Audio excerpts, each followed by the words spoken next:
Bonsoir à tous, j'espère que vous allez bien. Pour ma part, ça va. Alors ici, c'est Aline Safi pour un autre épisode de 20 minutes avec. Et qui dit 20 minutes avec dit invité. Je suis accompagnée d'une personne de taille, président à la chorale de Rehoboth Church, Lipkosha. Et quand je dis ça, je me dis que vous avez une petite idée de qui il s'agit.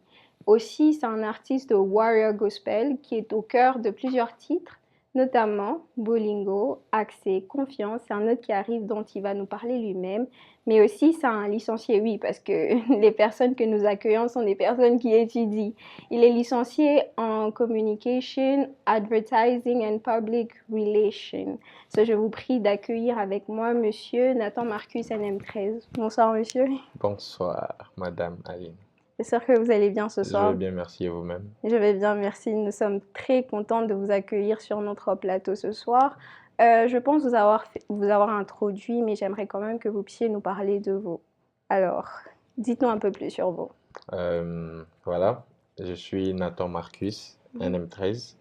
Pour ceux qui aiment m'appeler NM13, bon, mon nom c'est Nathan Marcus Moutapaye. Ok, Je suis licencié, comme vous venez de dire, en communication, artiste sur Warrior Gospel et aussi serviteur de Dieu à l'église de Rehoboth. Je œuvre en tant que chantre et je suis président. Je suis né d'une famille chrétienne. Je sais pas si je dois déjà aller. non, vous pouvez, sentez-vous libre. Ok, je suis né d'une famille chrétienne, Ouais. fils unique de mes parents. Oh. Euh, voilà. Ah, on a une chose en commun parce que je suis fille unique de mes parents. En tout cas, Ok, Monsieur Nathan Marcus, est-ce que vous pouvez nous parler brièvement de votre parcours à Chypre en tant que serviteur, en tant qu'artiste? voilà. Pour moi, ça a été un très grand challenge. Mhm, Déjà, le fait de balancer entre les études, l'église et la carrière, mhm, ça n'a pas été vraiment facile. On a souvent l'habitude de dire ça n'a pas été facile, mais en tout cas, moi, j'ai été entre les trois balances. mhm. Et il faut vraiment avoir les nerfs solides, mais surtout être focus sur ce que vous êtes Oui. en train de faire et aimer aussi ce que vous faites. Mhm. C'est très important. On dirait, l'essence même de ce que vous êtes en train de faire. Donc, du coup, Dieu a fait grâce. J'ai eu à finir mes études. Mhm. Et voilà, là, j'essaye maintenant à atteindre une autre étape de ma vie. Gloire à Dieu. Monsieur Nathan Marcus, est-ce que vous pouvez nous dire qu'est-ce qui vous a poussé à commencer à servir Dieu en tant qu'artiste gospel? Parce que on nous dit souvent que oui, tout le monde peut chanter, mais vous, qu'est-ce qui vous a poussé à faire de ça votre enfin, carrière, à entreprendre ça comme votre carrière? Bon, déjà de base, moi, je voulais devenir basketteur. De base, je voulais devenir basketteur. Mais après, Dieu a sa manière de faire les choses. Mhm. Il m'a amené sur cette île et il a changé de chemin. Et déjà, j'ai dit oui à sa volonté, à ce qu'il voulait pour moi. Et du coup, je suis en train de vivre selon la vision de Dieu. Et là où il m'emmène, je crois que c'est un très bon endroit. Donc pour vous, le chant, on peut dire que c'est votre ministère? Voilà. Ok, ok. Dites-moi, qu'est-ce qui vous a, enfin, quand vous étiez petit, est-ce que vous étiez passionné par la musique, enfin, entre la musique et le basket, c'était quoi qui attirait le plus votre cœur? Tout petit, je dirais, j'ai commencé avec la musique. Moi, D'accord. c'était du bruit à la maison avec, je sais pas, en lingala, on appelle les manzanza. Il y a Ok, qui oui, rigolent. oui. Et c'était vraiment du bruit chaque jour, chaque matin, chaque soir. Des fois même ma mère, elle s'est fatiguée, mais après un temps, elle m'a juste envoyé à la chorale. Elle a dit, c'est bon, vas-y, va à la chorale. J'ai commencé tout jeune et voilà, aujourd'hui, je chante. Ok, dans votre jeunesse, à vos débuts, vous n'aviez pas eu une petite attirance pour la musique profane et tout, genre? Bon, ça ne manque pas. Ça manque pas. Surtout que je suis né dans une famille chrétienne, comme j'ai eu Hmm. à dire. Et du coup, à la maison, c'était un peu interdit, quoi. Mhm. Et du coup, en grandissant, il y a une petite forme de rébellion Oui. lorsque ça vient et on se dit que on est cool quand on Mhm. fait ça. Je me rappelle même quand j'étais encore au collège, moi, c'était ça, moi. C'est la guitare, chanter à tout moment. Donc, voilà. Et genre, qu'est-ce qui vous a réorienté? Qu'est-ce qui a fait en sorte que vous puissiez utiliser cette passion pour, enfin, votre amour pour la musique pour commencer à servir avec Dieu? Genre, qu'est-ce qui vous a totalement détourné de la musique profane? Il y a un passage que j'aime qui dit à la Bible montre à l'enfant le chemin qu'il doit suivre et Mhm, lorsqu'il sera grand, il ne se détournera point. mhm, Et je crois que c'est déjà la ligne qui a été tracée pour moi depuis que j'étais petit. mhm. Et ce moment le moment qui arrivait où j'étais en train de, voilà, faire la musique pour fun, si je peux dire, mais c'était vraiment pas comme profession. C'était Ouais. juste un kiff pour moi. Mais Mhm, déjà, j'étais un serviteur de Dieu. J'étais déjà à la chorale mhm, et arrivé ici avec quelques turbulences qui sont arrivées dans ma vie, j'étais contre mur. Donc, mhm, j'ai devais que revenir à Dieu. Et mhm. voilà, du coup, je dirais que c'est Dieu.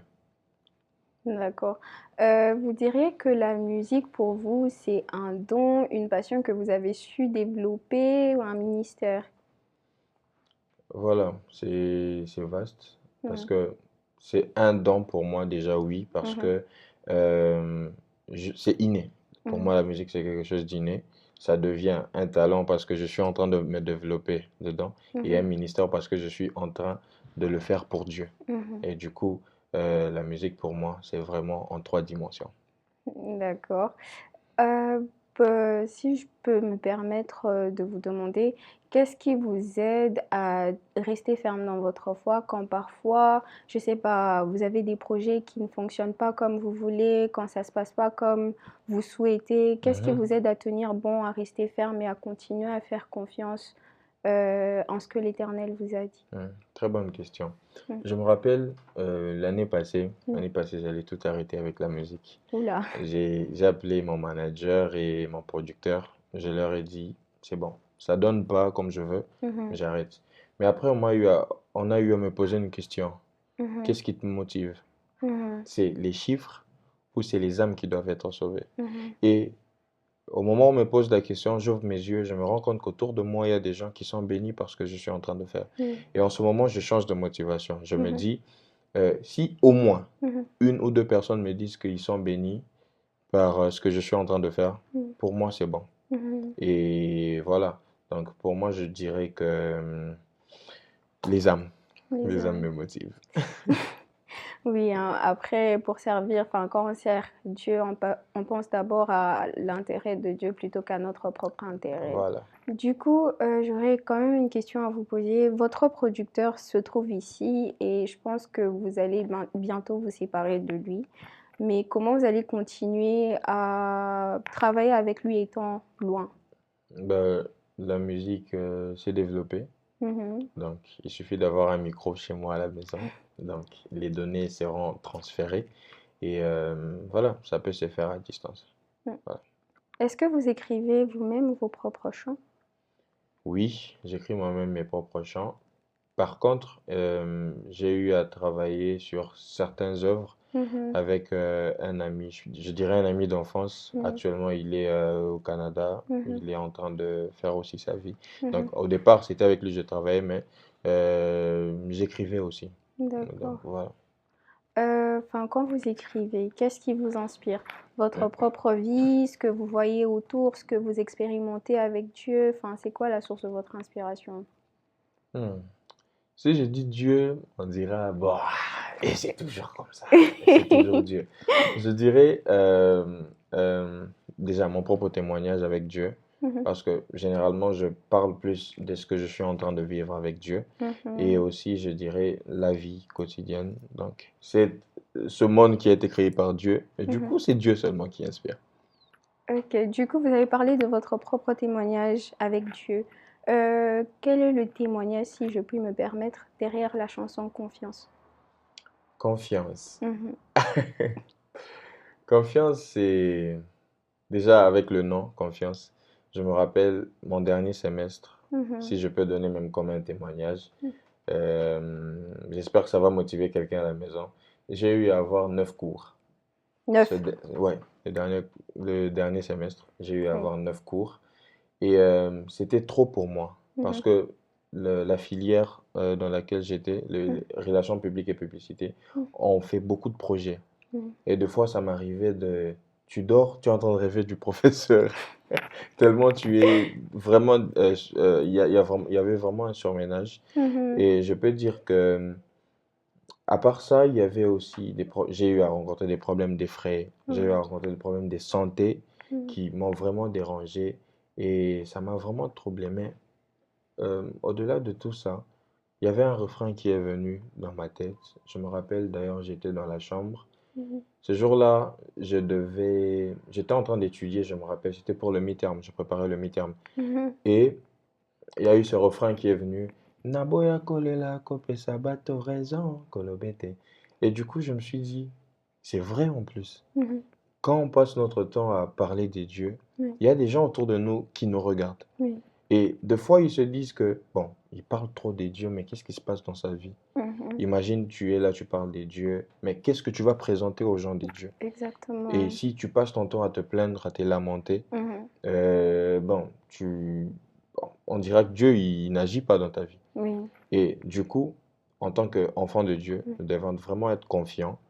Et voilà, d'où est sortie la chanson Confiance. Je l'ai écrit avec mon cœur, mon esprit, l'amour, et voilà.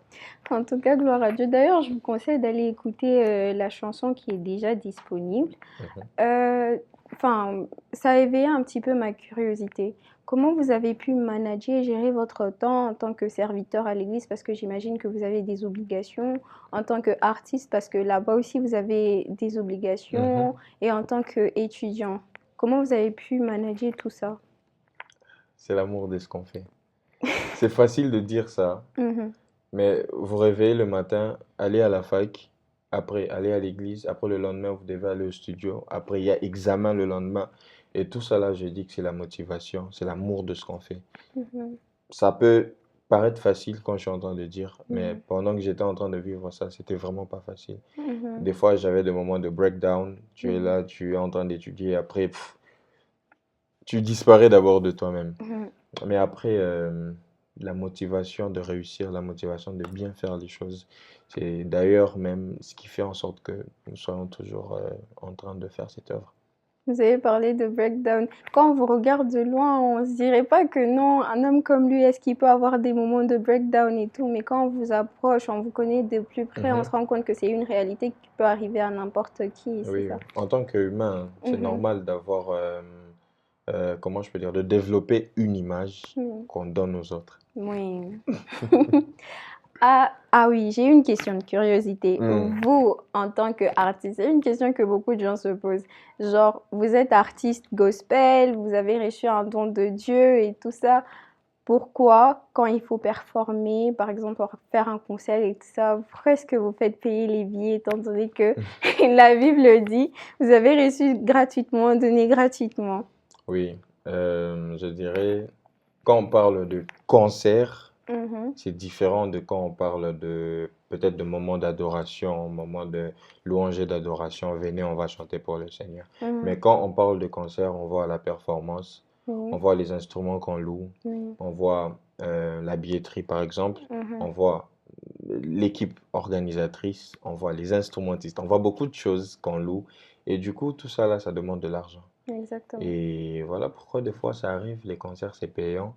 Ce n'est pas pour bouffer vos argent, mais Pas du tout. c'est pour la réussite et pour un bon développement de ce que nous sommes en train de faire. Du coup, là, j'espère que vous avez compris que quand on fait payer les billets, c'est juste pour soutenir, pour aider à ce que tout se passe bien. Du coup, enfin, j'ai une question. Mhm. J'ai eu à écouter l'extrait de votre chanson Yahweh Chilobo Ok. qui est en train de sortir et c'est une chanson, enfin, je sais pas personnellement, quand j'ai juste écouté l'extrait, ça donne des frissons et tout ça. Et pourquoi vous avez choisi de l'écrire particulièrement à Chiluba si je ne m'abuse? Bon, déjà parce que moi je suis Moulouba. Non, ça c'était pour rire. Non, c'est une chanson qui est venue comme ça. Mhm. Euh, et oui, Chilo, bon. Quand vous regardez même la vidéo, vous verrez que j'étais dans un état, on dirait, de prière. Bon, Mhm. après, certaines personnes peuvent dire que non, c'est l'art. Ils peuvent Mhm. donner cette impression-là. C'était d'ailleurs pendant les cours Mhm. que j'ai aussi reçu cette chanson-là. J'ai Mhm. reçu Confiance, j'ai reçu beaucoup de chansons. Beaucoup de chansons. Donc, pour le moment, il y a Yahweh Chilobo et Confiance que peut-être que le grand public a eu à entendre. Mhm. Je dirais que c'est Yahweh Chilobo, c'est vraiment inspiré par Dieu. Mhm. Et jusque-là, jusqu'à présent, on ne sait toujours pas accompagner ça artistiquement. C'est quelque chose qui nous complique, que ce soit moi, que ce soit mon producteur. On se pose des questions. Mais je crois, Dieu lui-même qui nous a inspirés à faire la chanson, lui-même il va nous inspirer aussi comment bien la finir et bien monter la chanson. Gloire à Dieu, oui, Dieu va le faire. Que diriez-vous à une personne qui a le don, qui aspire à chanter comme vous, mais qui a peur de se lancer à cause, je sais pas, la peur ou peut-être la personne peut se dire non, à Chypre on n'évolue pas, etc. Mhm. Qu'est-ce que vous diriez à cette personne pour l'encourager? Ben, c'est l'œuvre de Dieu. Mhm, Il y a des âmes qui attendent votre voix pour être sauvées. Il y a des personnes, des esprits qui attendent votre voix pour prier, mhm, pour chercher Dieu. mhm. Donc, lancez-vous. L'Esprit de Dieu vous donne le courage et non la timidité. Donc, faites un effort de vous lancer dans ce que vous êtes en train, dans votre appel, allez-je dire. J'espère que vous avez entendu et j'espère que ça va vous aider à prendre courage en ce que vous faites. Du coup, j'ai une dernière question de curiosité. Mhm. Vous vous faites appeler NM13. D'où vient le surnom et pourquoi 13 à la fin? C'est votre date, c'est votre jour d'anniversaire ou? Voilà, vous avez d'ailleurs bien deviné. Comme je me suis présenté au départ, Nathan Marcus, mais aussi Nathan Moutapaï. Du coup, le M englobe Marcus et Moutapaï. Et le Ok. 13, c'est le jour de ma naissance. Et quand je jouais encore au basket, c'était le numéro que je portais. Du coup, je l'ai gardé jusqu'à aujourd'hui. Ah, ok, là on comprend mieux. Ouais. Et du coup, Monsieur Nathan Marcus, est-ce que vous avez des projets en cours dont vous vouliez nous parler? Oui, Mhm. déjà, je vous invite ce 18 octobre pour un moment de célébration d'un concert live Terminal Youssouf Galleria. Le billet, c'est seulement à 150 télé. Venez nombreux, venez, on va chanter ensemble. Et notre journée s'intitule Accenti. Venez, on va rendre grâce à Dieu ensemble, On va danser? bien sûr. On va danser, ne venez pas en talons, s'il vous plaît. Si vous venez en veste, c'est votre problème. Euh, ok, enfin, je pense que c'est tout pour nous. C'est fait notre dernière question. J'ai été très ravie de vous écouter Merci. et j'ai passé un agréable moment à vous écouter. J'ai été fortifiée, encouragée par ce que vous avez eu à dire et votre témoignage, votre parcours est quelque chose de très intéressant qui pourrait être inspirant pour quelqu'un. Alors, ce que nous avons à dire, c'est que Dieu bénisse le reste des choses que vous alliez faire et qu'il vous emmène encore plus haut et plus loin parce que vous êtes une source de bénédiction pour plusieurs. Amen. Merci beaucoup. Que Dieu Mm. vous bénisse aussi. Amen. Ah oui. Vous avez parlé de plusieurs titres que vous avez reçus, donc bientôt on doit s'attendre, je sais pas, à l'album, à l'EP ou... Bah, je dirais, soyez juste connectés à nos pages Instagram, Facebook aussi. Et puis, à tout moment, ça peut débarquer. Ah oui, quelles sont vos pages, enfin là où nous pouvons vous suivre? Nathan Marcus Moutapaï. Vous allez me suivre sur TikTok, Instagram, Facebook. D'accord, donc comme vous l'avez entendu, allez-y, suivez-le. Il y a beaucoup de choses qui sont en train d'arriver et ça serait dommage que vous puissiez rater ces choses. Alors, merci de nous avoir suivis. Pour ma part, je vous souhaite une agréable soirée, un bon visionnage et on se retrouve à la prochaine. Au revoir, à très bientôt. Au revoir.